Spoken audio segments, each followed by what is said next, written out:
Pagi itu Bu Reni bangun lebih awal dari biasanya.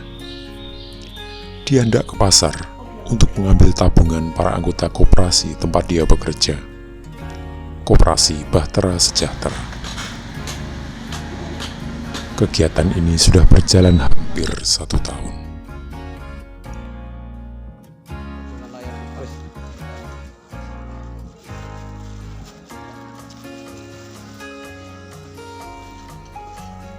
Ini bukanlah kegiatan yang mudah, terutama di awal perkenalan kepada masyarakat. Karena umumnya kegiatan koperasi memiliki stereotip yang kurang mengenakan, yaitu sebagai rentenir berbadan hukum, sehingga kerap mendapatkan penolakan dari masyarakat. Cibiran dan ucapan buruk sudah menjadi menu sehari-hari mereka. Padahal tujuan utama pendirian Koperasi Bahtera Sejahtera adalah untuk melepaskan masyarakat dari jerat para rentenir, sehingga dapat mengangkat harkat hidup masyarakat.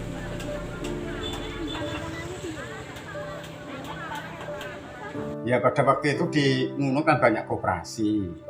Nah, koperasi itu bukan koperasi sejati, tapi koperasinya orang-orang yang banyak uangnya, seperti koperasi.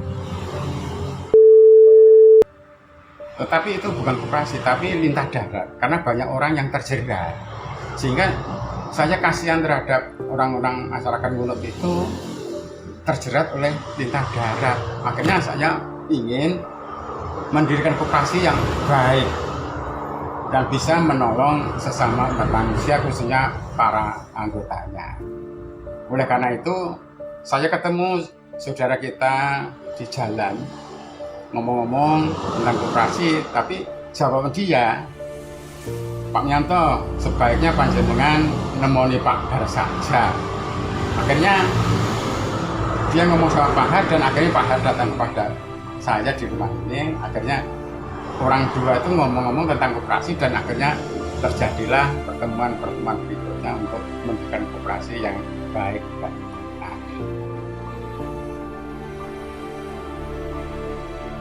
Untuk itu, Koperasi Bahtera Sejahtera harus besar dan kuat, sehingga bisa dipercaya oleh masyarakat dan memiliki kekuatan sebagai penyeimbang lembaga keuangan lain.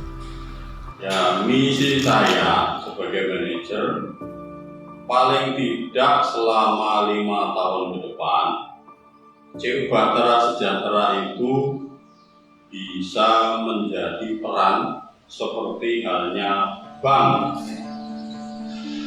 Artinya, Bahtera Sejahtera menjadi tumpuan menabung untuk masyarakat sekitar. Mengapa demikian?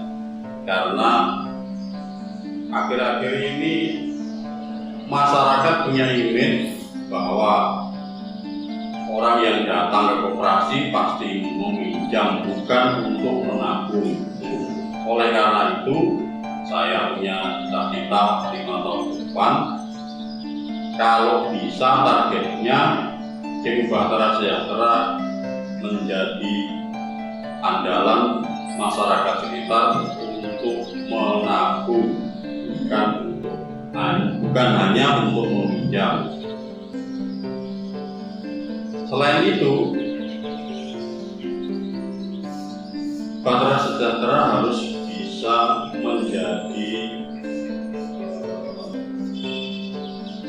alat penyalur keuangan di masyarakat, khususnya masyarakat kecil.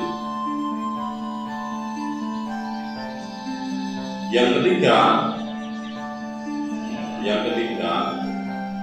saya punya angan-angan kalau CU Bahtera Sejahtera itu menjadi mediator antara si kaya dan si miskin, yaitu yang mampu itu menabung, yang tidak mampu juga bisa menabung di CU. Yang lain, apabila ada kebutuhan khususnya bagi orang yang tidak mampu, bisa mengakses melalui Bahtera. untuk meminjam. Sehingga orang yang mampu itu bisa menolong orang yang miskin tanpa kehilangan.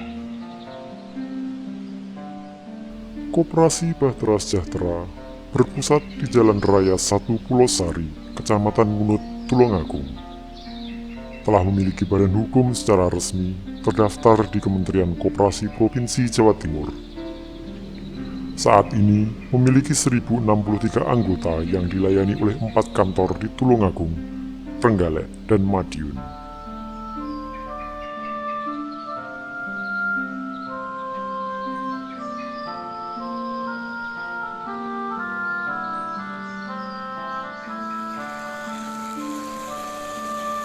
Seperti apa yang telah dialami Bapak Pranoto tentang bagaimana usaha kayunya tumbuh besar bersama Koperasi Bahtera Sejahtera. Sejak dari usaha mebel kecil di belakang rumah, hingga kini beranak pinak menjadi bisnis perkayuan dari hulu hingga ke hilir. Koperasi itu menurut saya itu satu mungkin anggota bisa bersikap adil, baik yang tidak pengurus maupun yang tidak pengurus itu dilayani sebaik-baiknya.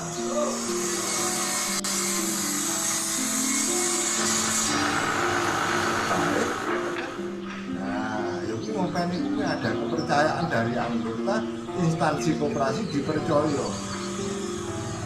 Dari perkumpulan 1000 anggota kan mulai rusak. Memang koperasi sebagai koperasi penanam saham 10 orang 5 orang tidak rusak. Rusak si koperasi sing saham memang 1 juta tapi wong 1000-an.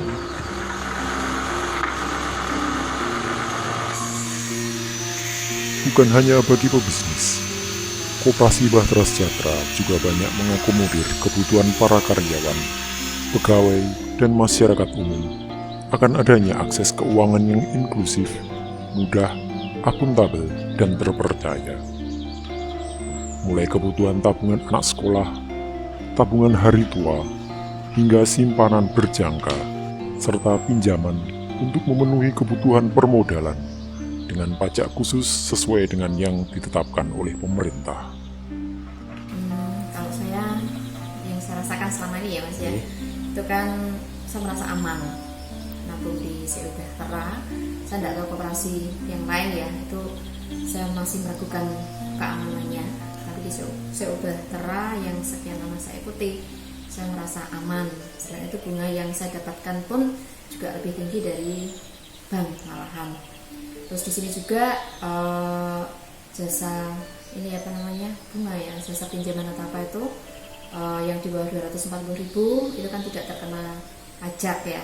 Tapi kalau di bank itu saya masih terkena pajak, terkena biaya administrasi, yang mana akhirnya bunga yang saya dapatkan dari uang tabungan yang saya masukkan di bank itu lebih kecil dibanding pajak dan biaya administrasi yang harus saya bayarkan.